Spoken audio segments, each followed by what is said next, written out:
Setakat ni semua okey ke? Ready ya, hebat. Kan? Saya cantik apa? Kita nak check untuk apa ni, line dulu. Lepas tu baru ni lah.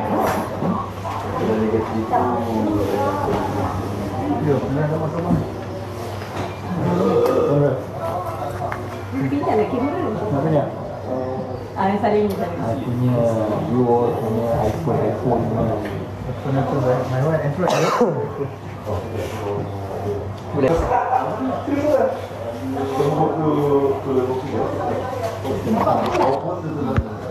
Hello. Okay. Setakat ni cuaca cantik. Kita tengah bersiap untuk ni.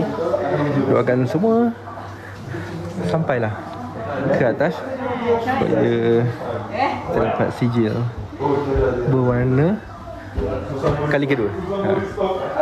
Untuk yang kali pertama rasa diorang agak nervous, so tugas-tugas kita yang dah sampai puncak ni to make sure diorang sampai dan jangan patah semangat.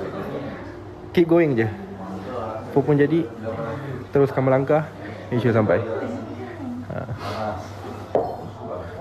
Kadang kita tengok, yelah, dekat bawah ni nampak cantik, tapi tengah-tengah mungkin dah penat, lepas tu dia hilang kejap. Lepas tu make sure semua sampai. Orang kata naik 10, turun pun 10, sampai selamat. Tu yang penting. Okay. Sekarang ni kita nak bersiap untuk pindah ke National Park. Kita akan bergerak ke Kinabalu. Sekejap lagi kita jumpa lagi, okay? Thank you semua. Saya nak test je line kat sini. Okay, bye-bye. Sini okay?